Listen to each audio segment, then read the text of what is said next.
Meus queridos irmãos, uma enorme polêmica está se levantando a propósito desta encíclica que foi publicada no dia 4 de outubro com o nome de Fratelli Tutti, que quer dizer, em português, todos são irmãos. E eu me disponho agora aqui a fazer um comentário sobre as declarações que o arcebispo Carlo Maria Viganò fez a propósito desta encíclica e a ajudar as pessoas a entender por que esta encíclica não pode ser aceita como um autêntico magistério da Igreja Católica. Então veja que Monsenhor Viganò, já no dia seguinte da publicação da encíclica, ele fez um comentário dizendo que, lendo o texto, todos seriam levados a crer que esse documento foi escrito por um maçom. Tudo nela é inspirado por um vago deísmo e um filantropismo que não contém nada de católico.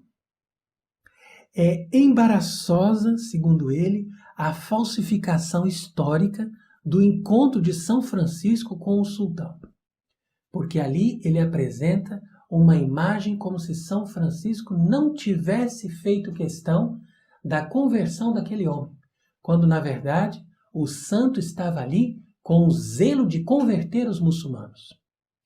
Então, a dimensão sobrenatural nesse documento está totalmente ausente.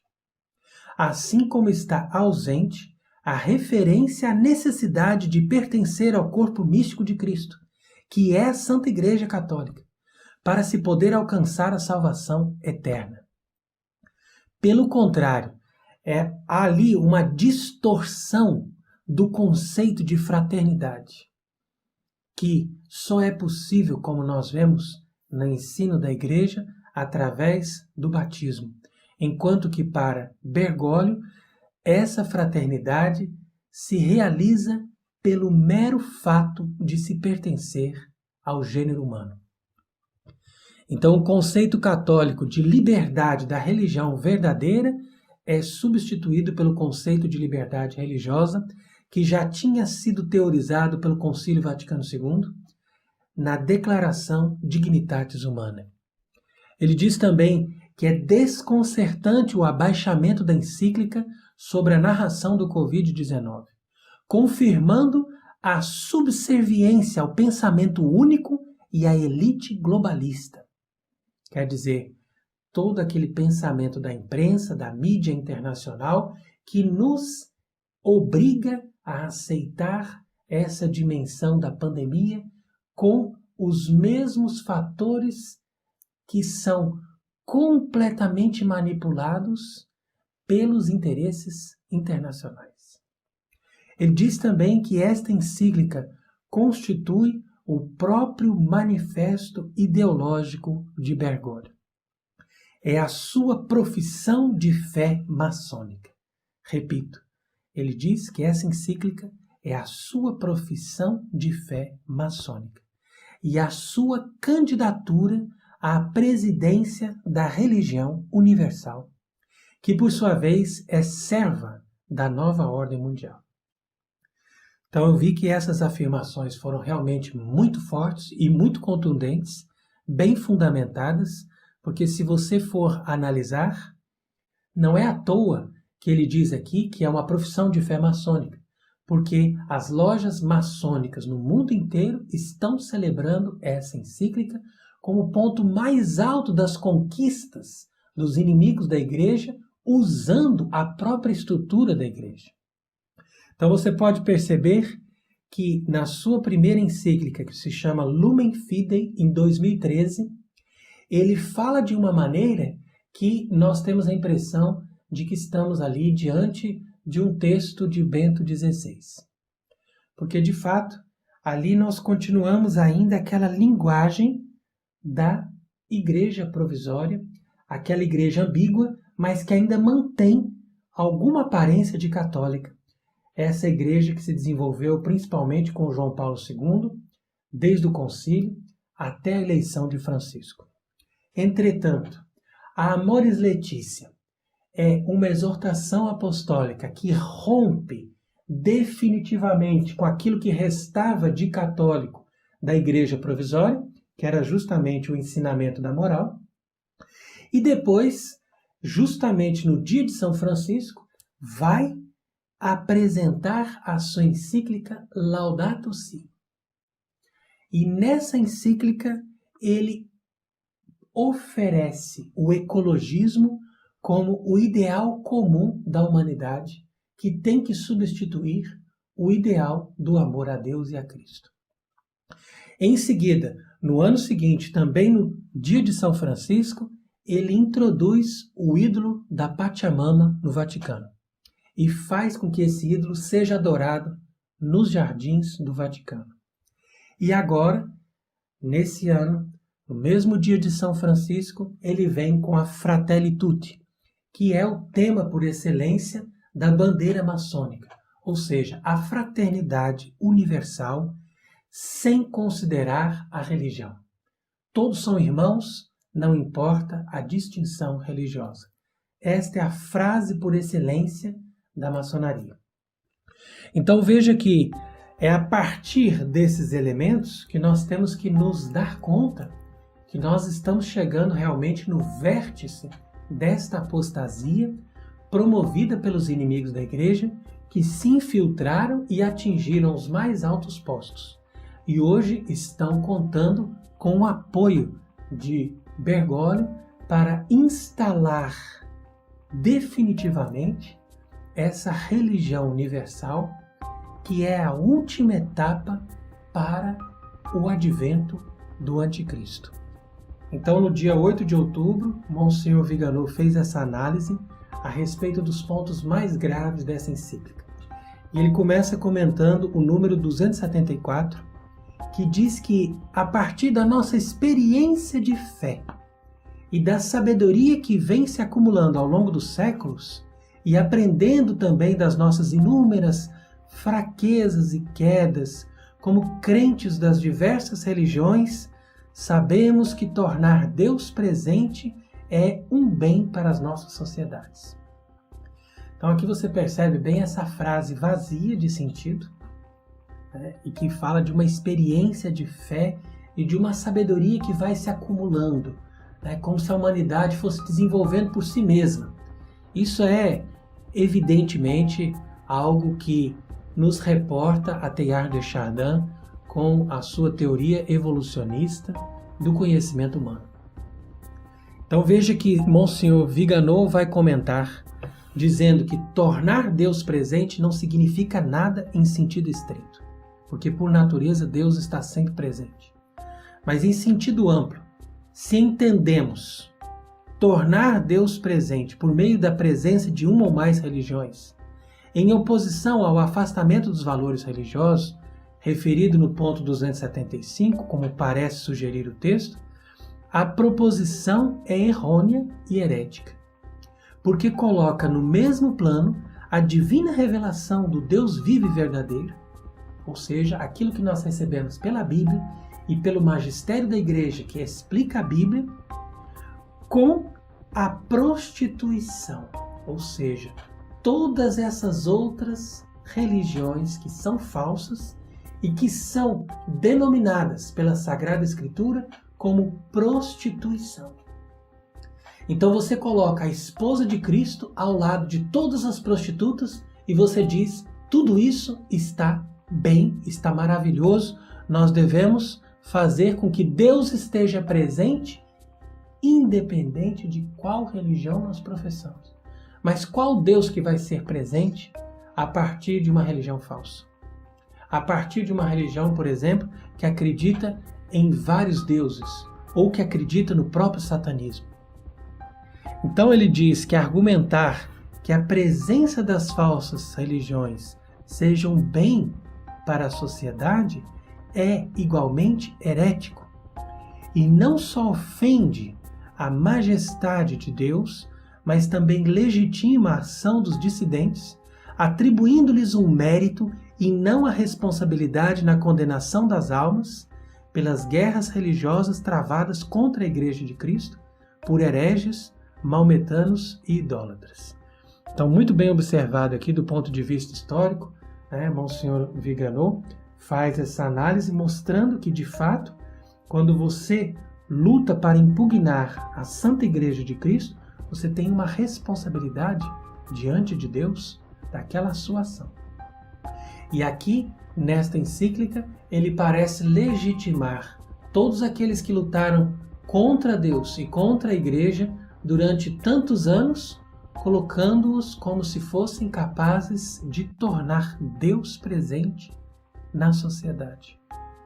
Então, por isso ele diz que o indiferentismo que está promovido no texto da Fratelli Tutti, em que se define um bem para as nossas sociedades, a presença de qualquer religião, e não a liberdade e exaltação da Santa Madre Igreja, como reza aquela oração final que o Papa Leão XIII mandou rezar depois da visão que ele teve da luta de Cristo contra Lúcifer.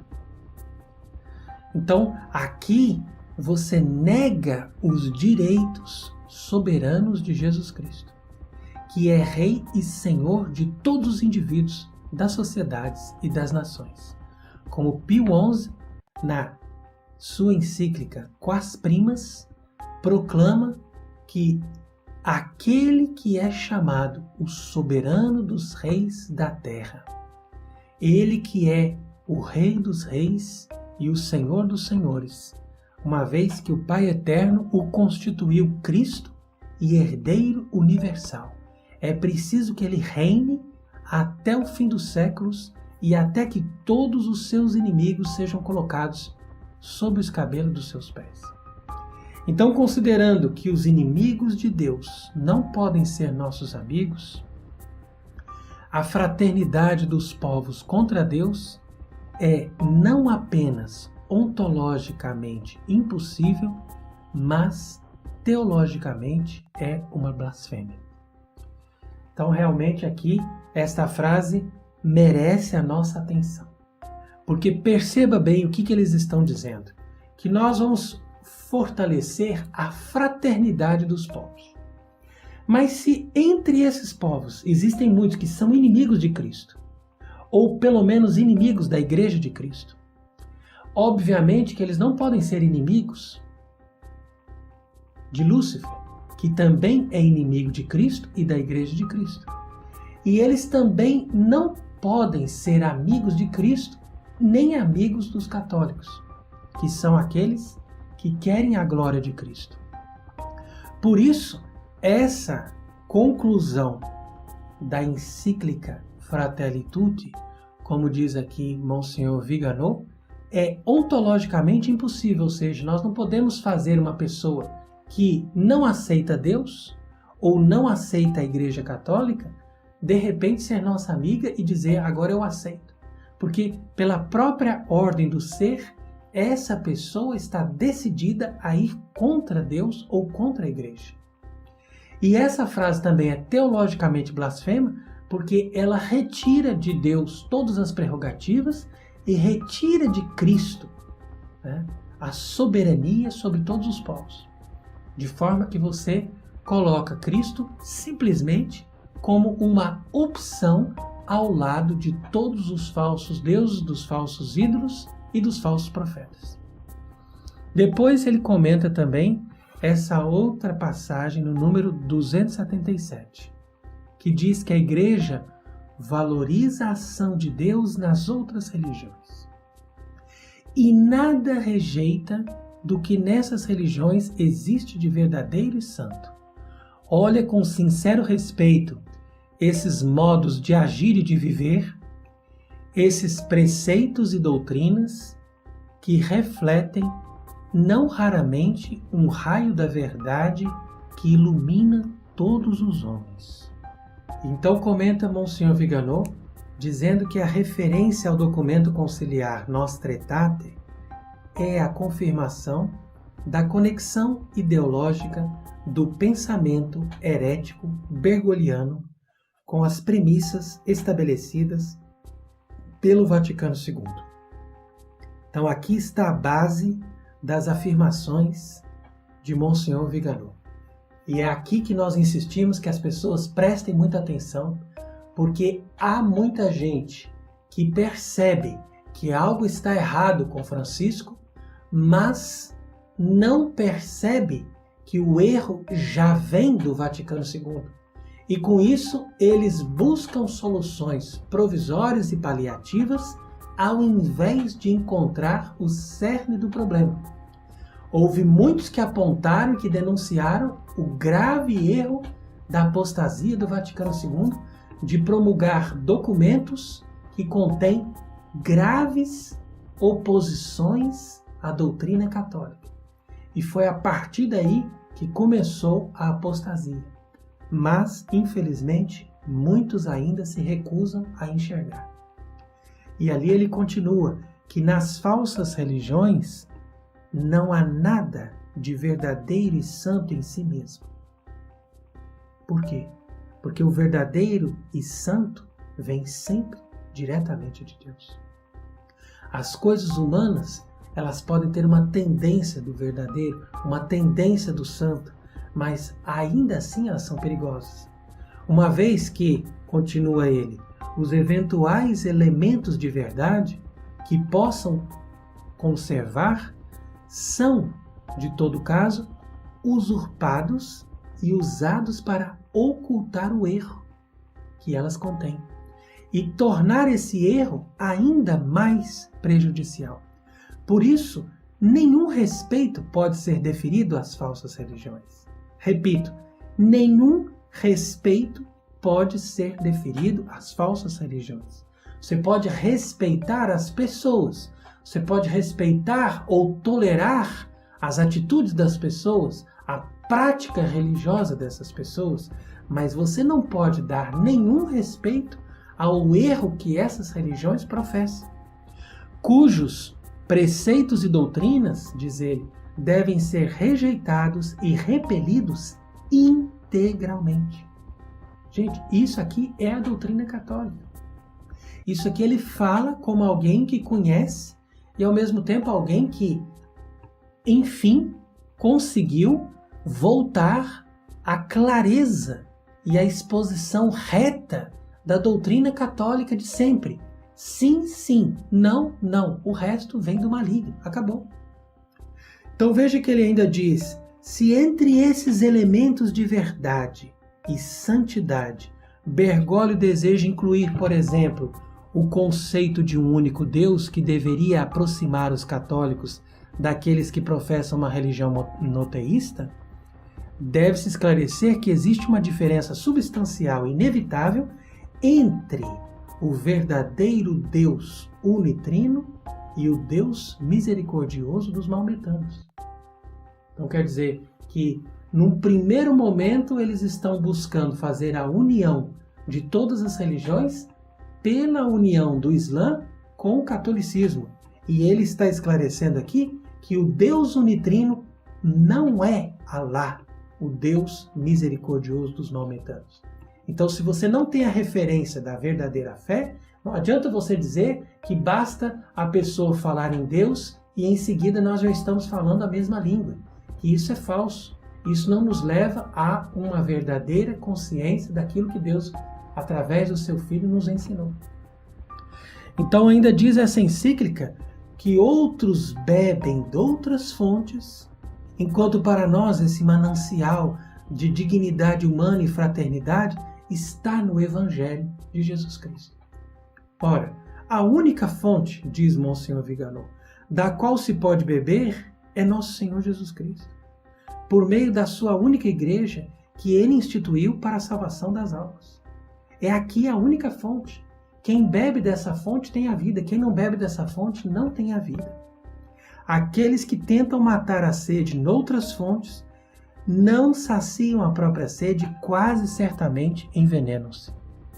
Também é discutível se o conceito heterodoxo de dignidade humana e de fraternidade, de que fala Fratelli Tutti, possa ser encontrado no Evangelho, que aliás contradiz claramente essa visão horizontal, imanentista e indiferentista teorizada por Bergoglio.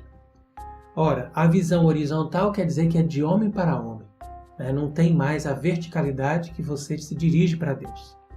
Imanentista porque vem dessa lógica de Kant, que todas as coisas já estão no homem por si mesmo. Nós não recebemos nada do alto e não devemos nenhuma satisfação para aquilo que está acima de nós, porque afinal tudo sai de dentro do próprio homem para o próprio homem. Então isso, na verdade, é a filosofia de Kant que se infundiu na doutrina modernista, que é a base de todos esses conceitos que estão nessa encíclica. E indiferentista, porque nós já não sabemos mais o que é verdadeiro e o que é falso, o que vem de Deus e o que vem do maligno. Mas tudo é valorizado no mesmo grau de igualdade. Enfim, a especificação para nós é enganosa. Por quê? Porque relativiza a um modo pessoal de ver as coisas a objetividade da mensagem evangélica e, por conseguinte, tira toda a autoridade do texto do Evangelho, que sai da origem divina e sobrenatural da Sagrada Escritura. Ou seja, você não acredita mais que a Bíblia saiu diretamente de Deus, apresentando outras fontes e outros textos espirituais, entre aspas, como algo que pode ser valorizado em grau de igualdade com o próprio Evangelho do Filho de Deus. Então você veja que o absurdo é completo. No número 279, diz ainda que existe um direito humano fundamental, que não deve ser esquecido no caminho da fraternidade e da paz. É a liberdade religiosa para os crentes de todas as religiões. Então volta aquilo que nós estávamos dizendo, né? A declaração da Dignitatis Humanae. Por isso ele diz aqui também que é um direito humano fundamental, porque essa declaração do Vaticano II diz exatamente isso, que faz parte da dignidade humana que cada pessoa tenha direito de escolher a sua religião. Enquanto que comenta aqui muito bem Monsenhor Viganò, dizendo que a liberdade religiosa para os crentes de todas as religiões não é um direito humano, mas é um abuso desprovido de qualquer fundamento teológico e ainda filosófico e lógico. Esse conceito de liberdade religiosa, que substitui a liberdade de uma única religião, ou seja, a liberdade que a Igreja Católica tem de exercer a sua missão, e a liberdade do fiel de aderir à Igreja Católica sem nenhum impedimento do Estado, com a licença de aderir a qualquer credo, independentemente da sua credibilidade e crença, é herético e irreconciliável com a doutrina imutável da Igreja. Então, uma coisa é a liberdade da Igreja de existir em qualquer lugar e a liberdade de qualquer pessoa de aderir à Igreja Católica em qualquer lugar sem que o Estado a impeça. Isso é um direito natural e verdadeiro. Outra coisa é dizer que a pessoa tem liberdade de escolher a sua religião. Porque liberdade enquanto o livre-arbítrio, o ser humano tem a liberdade até mesmo de adorar Satanás. Mas a liberdade do ponto de vista moral, ou seja, que o Estado aprove do ponto de vista da razão e que a própria Igreja aprove do ponto de vista do seu magistério, é algo irreconciliável. Ele diz muito claro, com a doutrina imutável da Igreja. É por isso que nós comentamos também, em outros momentos, que de fato a declaração sobre a liberdade religiosa do Concílio Vaticano II é o ato de fundação dessa nova igreja que rompe com a Igreja Católica e funda uma igreja apóstata que está em oposição clara e evidente com o magistério de todos os tempos. Então ele diz ainda que o ser humano não tem direito algum ao erro e a liberdade da coerção magistralmente explicada por Leão XIII na encíclica Libertas Prestantissimo não nega a obrigação moral de aderir livremente apenas ao bem, pois da liberdade desse ato depende da sua moralidade, ou seja, a capacidade de merecer o prêmio ou castigo. Então o Estado pode tolerar o erro em determinadas situações, quer dizer que você pode ainda ter uma tolerância com as pessoas que praticam as falsas religiões, mas nunca pode legitimamente colocar o erro no mesmo plano da verdade, nem considerar todas as religiões equivalentes ou irrelevantes. O indiferentismo religioso é condenado pelo magistério, assim como o relativismo religioso, que dão, na verdade, na mesma coisa. Então ele diz que a igreja tem a missão de converter as almas à verdadeira fé, arrebatando-as das trevas do erro e do vício. Ou seja, o erro são os falsos ensinamentos das falsas religiões, mesmo aquelas que se dizem praticantes do cristianismo e se dizem observantes da Bíblia, mas que não seguem o magistério único e imutável da igreja. E o vício são todos os desvios morais que levam as pessoas a desobedecer a Deus, fazendo aquilo que é contrário à vontade de Deus.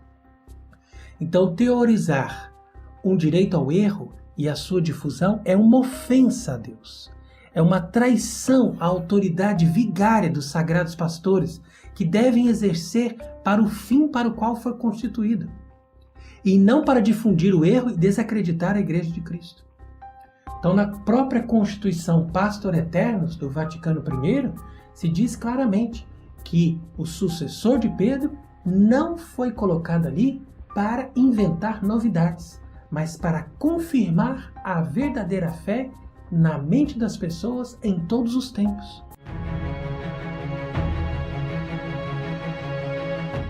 Então ainda diz a encíclica que Deus não olha com os olhos, Deus olha com o coração.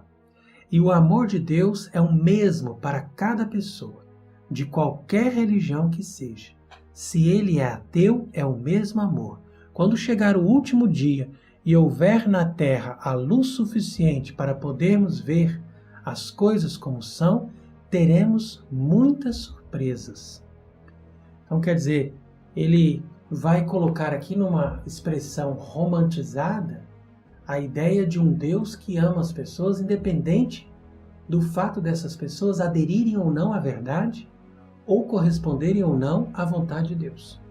Então, por isso explica muito bem Monsenhor Viganò, dizendo que o uso de expressões privadas de clareza de significado é uma das maneiras que os inovadores usaram para insinuar erros sem nunca formulá-los claramente. Então, quando diz que Deus não olha com os olhos, mas Deus olha com o coração, isso pode ser, na melhor das hipóteses, uma expressão comovente, mas desprovida de qualquer valor doutrinário. Pelo contrário, leva-nos a crer que em Deus o conhecimento e o amor estejam dissociados, de tal maneira que o amor de Deus seja cego e, consequentemente, a orientação das ações da nossa vida não tenha nenhum valor aos seus olhos. É como se nós imaginássemos que Deus é de tal maneira apaixonado pelo ser humano que ele não se interessa por saber se a pessoa tem um mérito ou não, ou se essa pessoa aderiu à verdade ou não. Enquanto que ele explica bem que o amor de Deus é o mesmo para cada pessoa, seja qual for a religião, é gravemente equívoca e enganosa, e mais insidiosa do que uma heresia flagrante, porque tal expressão leva a crer que a livre resposta e adesão do homem ao amor de Deus seja irrelevante com respeito ao seu destino eterno. Então, pouco importa se a pessoa correspondeu ao amor de Deus, pouco importa se a pessoa deu uma adesão àquilo que Deus pediu para ela, se ela foi uma religiosa, ou se ela foi uma pessoa que aceitou o sofrimento, se ela foi uma pessoa que negou o pecado, se ela foi uma pessoa que frequentou os sacramentos, ou se ela foi um ateu que gastou dinheiro, viveu num mundo completamente indiferente às coisas de Deus. Deus ama igual. Quer dizer, onde que nós podemos chegar com esse nível de raciocínio? Quer dizer que, na ordem natural, de fato, Deus cria cada pessoa com um ato de amor gratuito. O amor de Deus estende-se a todas as criaturas. Mas cada ser humano é criado com vista à adoção filial e à glória eterna. Então, são duas coisas importantíssimas. A adoção filial, que vem pelo batismo, e a glória eterna, que vem pela graça que a pessoa teve de chegar até o fim das consequências do seu batismo e de responder com o seu consentimento àquilo que Deus lhe pediu, como alguém que recebeu a adoção, ou seja, que se tornou filho de Deus. Então Deus concede a cada pessoa as graças sobrenaturais necessárias para que possa conhecê-lo, amá-lo, servi-lo, obedecer a sua lei inscrita no seu coração e chegar a abraçar a fé. Então isso aqui é a base do catecismo. Enquanto que na ordem sobrenatural, o amor de Deus por uma pessoa é proporcional ao seu estado de graça. Então veja que essa frase é muito importante. Ou seja, que Deus vai amar cada pessoa segundo o estado de graça que essa pessoa tem. Então, se essa pessoa está respondendo cada vez mais, com mais generosidade ao amor de Deus, então é claro que Deus vai elevá-la a um grau maior da graça e vai amá-la de uma forma mais especial. Como Deus amou de uma forma totalmente especial a Virgem Maria. Porque ela correspondeu plenamente ao dom de Deus. Como diz ali, né, que nós correspondemos mediante a fé e as obras, merecendo o prêmio. Então, a fé nós correspondemos pelo nosso consentimento àquilo que nós estamos aderindo da verdade. E as obras são as nossas ações morais que vão também ter um mérito, ter um prêmio diante de Deus no dia do nosso juízo. Então, quer dizer que nos planos da providência, o amor pelo pecador, incluindo o herege, o pagão ou mesmo o ateu, ele pode concretizar-se na concessão de maiores graças que toquem o seu coração. Então quer dizer que Deus dá graças para aquelas pessoas, para eles se converterem, né, que levam ao arrependimento e adesão à verdadeira fé.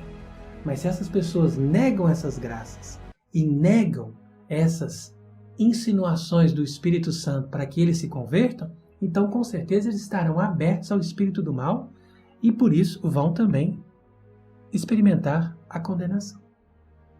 Então quer dizer que todos esses ensinos, tudo aquilo que nós estamos aqui recebendo nesse antimagistério de Bergoglio, não é outra coisa senão aquilo que foi condenado pelos papas, principalmente na segunda metade do século XIX, até chegarmos às condenações que foram muito célebres e muito bem fundamentadas do grande Papa São Pio X.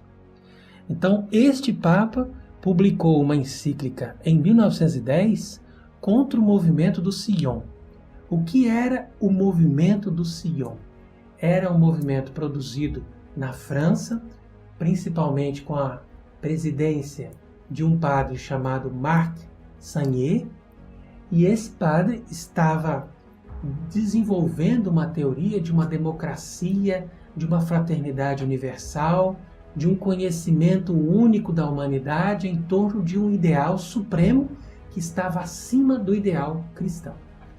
Então, por isso, São Pio X escreveu esta encíclica chamada Notre Charge Apostolique, quer dizer, nosso cargo apostólico, que nos obriga a denunciar o erro desse movimento. Então esse padre foi destituído, depois ele se casou, deixou de ser padre e continuou durante toda a sua vida a trabalhar nessas mesmas falsas doutrinas que ele pregava por ocasião da encíclica.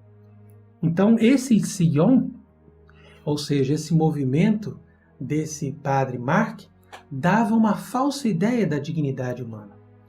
E diz ainda a encíclica do Papa São Pio X, que segundo esse movimento o homem não será digno desse nome enquanto ele não adquirir uma consciência esclarecida, forte, independente e autônoma. Eis as grandes palavras com as quais se exalta o orgulho humano. Então vejo que tudo isso que estava dizendo aqui o Papa São Pio X se relaciona perfeitamente àquilo que nós estamos vendo hoje com esses documentos de Francisco, que são, na verdade, a recapitulação do movimento sionista do começo do século XX. Então, o próprio presidente para o Pontifício Conselho do Diálogo Interreligioso, que é o cardeal Adjuso, afirmou que essa encíclica é uma espécie de recapitulação de tudo que Francisco disse escreveu e pregou e transmitiu a toda a humanidade desde o começo do seu pontificado. Ele diz também que essa encíclica poderia parecer não conter nada de novo, mas ele se dirige não somente a todos os católicos, mas também a toda a humanidade, para que prevaleça a fraternidade, a amizade social e ajude a família humana a viver de forma mais digna. Então quer dizer que ele está dizendo aqui que nós estamos entrando, de fato, nas mesmas ideias do Sion, que foi condenado por São Pio X. Porque esse movimento queria exatamente isso, que o Papa não se dirigisse somente aos católicos, mas a toda a família humana, a toda a fraternidade humana, e fizesse com que as pessoas vivessem de forma mais digna, ou seja, usassem a igreja simplesmente para promover essa coesão social, essa união de todos os povos em torno de um ideal comum que não tem nada a ver com o Evangelho de Cristo. Então continua o documento de São Pio X, que diz que o sopro da revolução passou por ali. E nós podemos concluir que as doutrinas sociais do Sion são falsas, o seu espírito é perigoso e a sua educação funesta. Ele, esse padre que promoveu o movimento, deixa a cada um escolher a sua religião ou a sua filosofia. Ele cessa ele mesmo de se qualificar como católico. E ainda continua: eles sonham refundar a sociedade e a estabelecer sobre a terra, acima da Igreja Católica, o reino da justiça e do amor, com os operários de toda a parte, de todas as religiões, ou sem religião, com ou sem crenças, esquecendo-se daquilo que os divide, ou seja, suas convicções religiosas ou filosóficas, e pondo em comum aquilo que os une, ou seja, um certo idealismo unido a uma certa moral básica. Então pense bem se as palavras que São Pio X usou para condenar o movimento do Sion não servem hoje também para condenar a encíclica de Bergoglio. E preste também atenção naquilo que diz São Paulo na sua segunda carta aos Tessalonicenses, ao afirmar que o adversário será aquele que vai se levantar contra tudo que é divino e sagrado, a ponto de tomar lugar no templo de Deus e se apresentar como se fosse Deus. Então aqui, essa passagem da carta aos Tessalonicenses se aplica perfeitamente ao momento que nós estamos vivendo.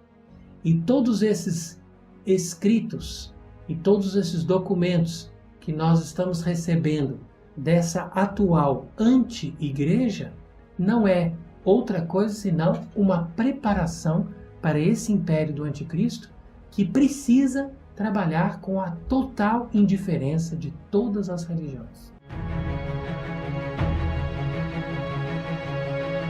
Então é por isso que nós temos que ter muita vigilância e muita atenção para tudo isso que está acontecendo, porque como conclui muito bem aqui Monsenhor Vigano, na sua crítica a essa encíclica Fratelli Tutti, nós percebemos que, no fundo, o que se nega aqui é a própria Igreja Católica.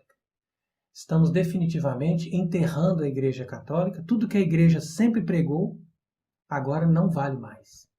Então é o sonho de Lúcifer de levar o ser humano a acreditar num mundo melhor, independente da cura, independente da redenção que Cristo nos trouxe, independente da verdade que Ele mesmo nos revelou através do seu Evangelho. Então, se nós somos verdadeiros cristãos, se nós somos verdadeiros defensores da verdade, se nós somos verdadeiros discípulos de Jesus Cristo, compete a nós denunciar esse antimagistério e negarmos absolutamente a participar desta nova religião universal que está sendo fundada a partir de agora, nessa segunda fase de apostasia após o Vaticano II, com esta encíclica Fratelli Tutti, de 4 de outubro do ano de 2020. Sejamos vigilantes, esperemos a salvação que vem de Deus e não que vem do homem, e saibamos negar as graves insinuações de Satanás. Que Deus esteja ao nosso lado e nos proteja. Amém.